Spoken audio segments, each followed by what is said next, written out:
you try to learn? Yeah, I try to learn, but it's different language. I think I can put some sentences together, some words, but it's difficult. But I try to pick up some words every day. Except English, Norwegian, you know another, I don't know, Scandinavian languages? Yeah, I know Swedish, Danish. I can understand. So some Spanish, but yeah, it's English for most of the time.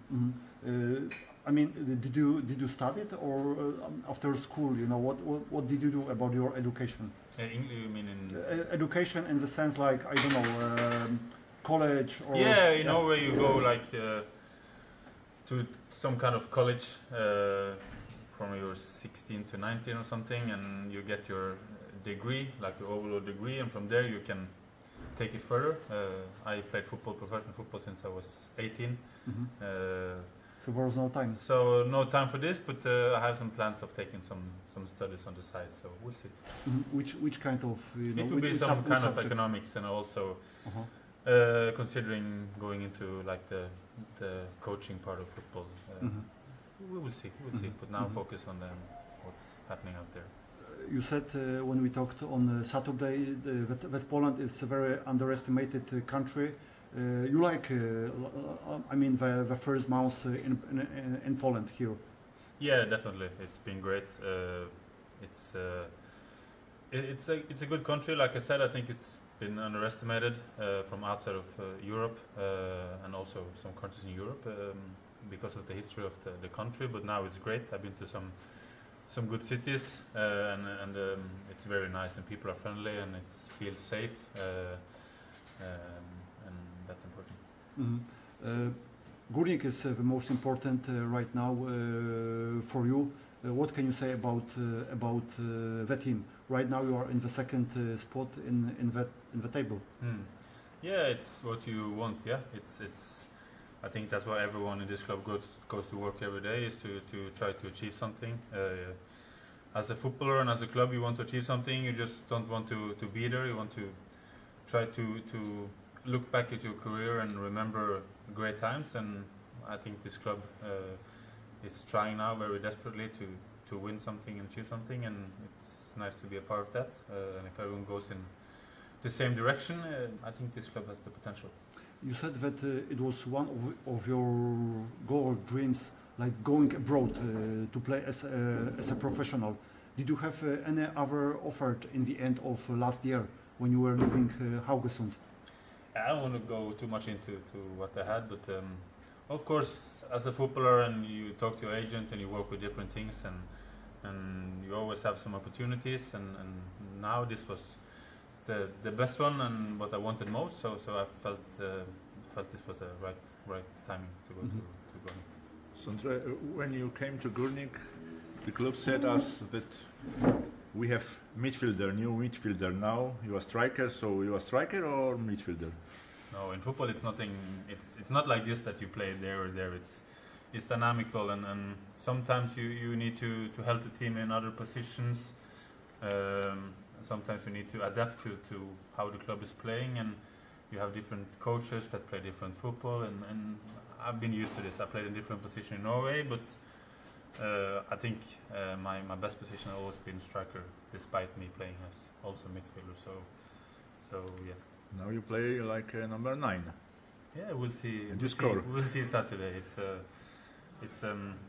I like to play there, and it's nice to help the team also. So yeah. As a striker, I mean, your numbers when you check in Mjøndalen, Haugesund, you didn't score that much goals, yes. But here in Poland, you know, like right now, 2 matches, 2 goals. Yeah, you know, it's football. Like I said, I have different roles in different teams, not always being like the top man, but being put around and play different position.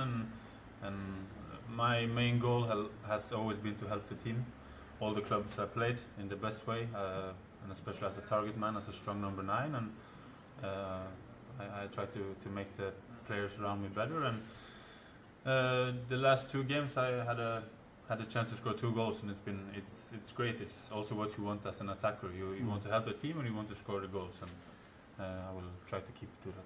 So what are your right now? What are your expectations? You know, in the potential of the team, about the league, when you talk in the dressing room? No, I think we have a good culture coming from the coach in the dressing room. We are very down to earth, and we don't talk us up that high. We are good to refocus and focus on the next game, and I think that's important, because if you need to, of course, to celebrate the victories, but you need to move on to the next game, and no one cares if you win one game and then you lose the next one. You have to try to do it again, and if you do it like this over and over, then you can be successful. So I think the focus should always be on the next game, and I think the group is doing that now. And you think that this break for the national teams is going to help you, or not really, because you have good record of the.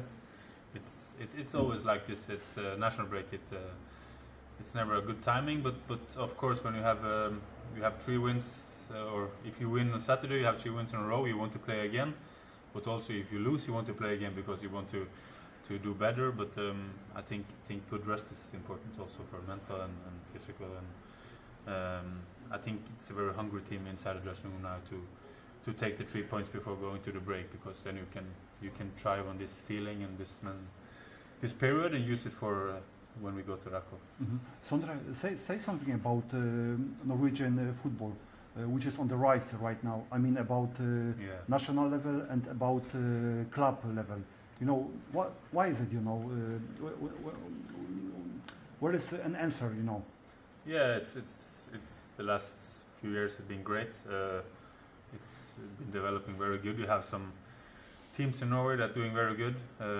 Yesterday you had the Brann that qualified for the Europe League. It was 6-0 or 4 in Larnaca, yes? Yeah, correct. In Larnaca, you have Bodø/Glimt that are in Champions League. It's crazy because it's a small club, very small club in Norway that's been doing very good in recent years. And you also have other good strong teams, and I think the league is getting more respected now. And you can see when they go out to play in Europe, they are doing very good. Also, everyone knows the potential of the national team. You have Haaland, Odegaard, you have Sørloth, you have some of the best players in the world. Mm-hmm. So I think Norway is desperate to qualify for a World Cup or a Euro, because we have not been there for 30 years something. And Sondre, when you check the Norwegian teams, it's not, for instance, like here in Poland that you have in the teams 3-4 Polish players, but Norwegian teams, they are based on Norwegian players, the local players. Yeah. So it means that that the education of the players is very good. Yes. Yeah, it's especially the last few years. It's been very focused on that you don't need to use young players, but the clubs want to develop them because they see the potential in them, and from a very young age. Infrastructure. Academies. Academies are being good, and I think if you're good enough in the academies, you will get a chance to train with the first team, and this is how it should be to develop players. Also, now you see the financial part is being stronger. Norwegian teams are selling for crazy amount of money, and I think also that's good for the club, because then you can put this money into the academies and you can build from there. And right now it's a very good time to be in love with Norwegian football. And when you start playing football in Norwegian, where do you train?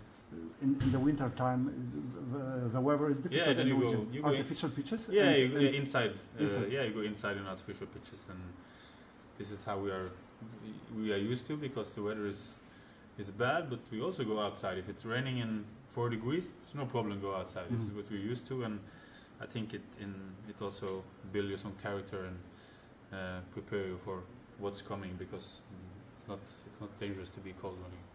And football is number 1 in Norwegian? Yeah, football is big, of course. I think football is big in whole Europe, and you have, as you know, we're very good at cross-country skiing. And you can do it? Yeah, I can do it, of course. I've been doing it since I was 5 years old. It's a saying that Norwegians are born with skis on their feet, and I've been skiing my whole life. And yeah, so ski and football is probably the biggest. And you are from Norway, so you are waiting for winter? No? Yeah, of course. When I go outside here, I'm shocked every day, because we are in September soon and it's 30 degrees, and yeah, I'm not used to this, but it's a good change. I can like it. Sorry, just a few words about the next match, because I am a little bit late. Yeah, no problem. That match against GKS Katowice was a big fest, big deal. And that Saturday's match will be what, another day in the office? Or? This is what you aim for.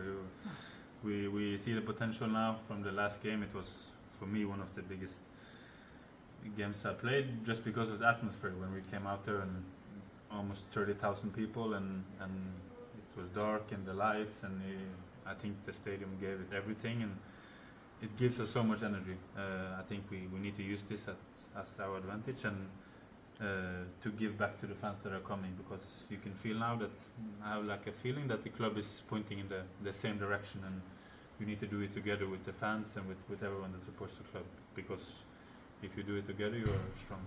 Is it a little bit harder to keep your motivation? No, not at all. For me, it's the opposite. I think when you get the feeling of winning, you want to do it again, and that has to be the mentality. We have nothing to be scared of. We're in a good position, but we need to be hungry, and if we are hungry, we are strong enough to beat everything we see. Okay. Thank you very much.